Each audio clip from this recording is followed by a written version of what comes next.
writing this under an appreciable mental strain, since by tonight I shall be no more. Penniless, and at the end of my supply of the drug which alone makes life endurable, I can bear the torture no longer, and shall cast myself from this garret window into the squalid street below. Do not think from my slavery to morphine that I am a weakling or a degenerate. When you have read these hastily scrawled pages, you may guess, though never fully realize, why it is that I must have forgetfulness or death.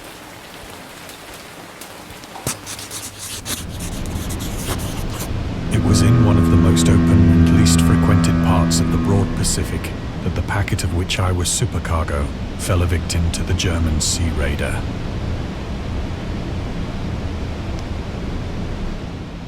The Great War was then at its very beginning, and the ocean forces of the Hun had not completely sunk to their later degradation, so that our vessel was made a legitimate prize, whilst we of her crew were treated with all the fairness and consideration due us as naval prisoners.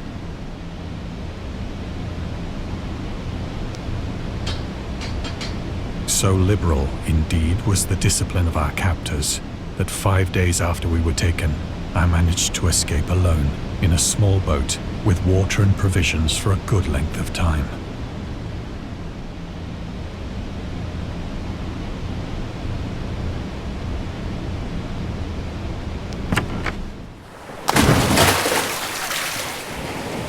When I finally found myself adrift and free, I had but little idea of my surroundings. Never a competent navigator, I could only guess vaguely by the sun and stars that I was somewhat south of the equator. Of the longitude, I knew nothing, and no island or coastline was in sight. The weather kept fair, and for uncounted days I drifted aimlessly beneath the scorching sun, waiting either for some passing ship or to be cast on the shores of some habitable land. But neither ship nor land appeared, and I began to despair in my solitude upon the heaving vastness of unbroken blue. The change happened whilst I slept. Its details I shall never know, for my slumber, though troubled and dream-infested, was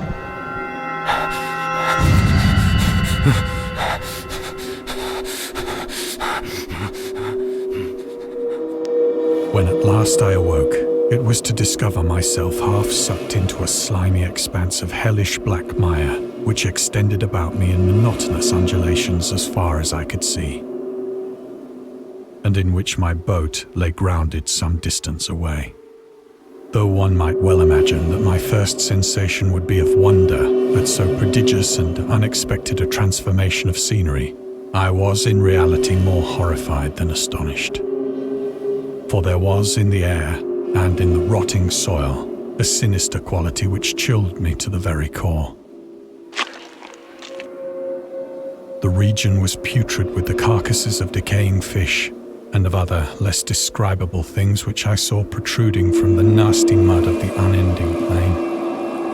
Perhaps I should not hope to convey in mere words the unutterable hideousness that can dwell in absolute silence and barren immensity.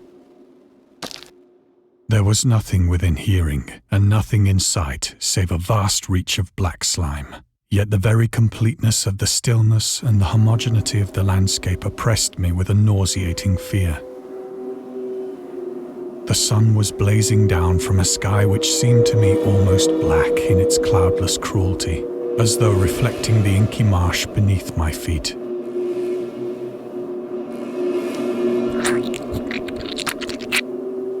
As I crawled into the stranded boat, I realized that only one theory could explain my position.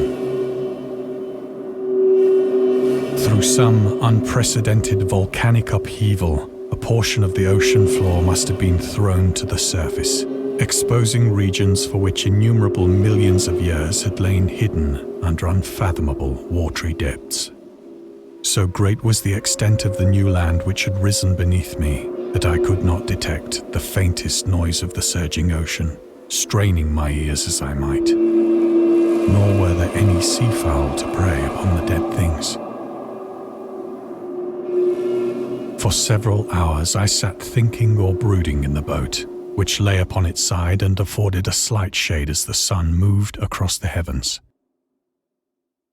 As the day progressed, the ground lost some of its stickiness and seemed likely to dry sufficiently for travelling purposes in a short time. That night I slept but little, and the next day I made for myself a pack containing food and water, preparatory to an overland journey in search of the vanished sea and possible rescue. On the third morning, I found the soil dry enough to walk upon with ease. The odour of the fish was maddening, but I was too much concerned with graver things to mind so slight an evil, and set out boldly for an unknown goal.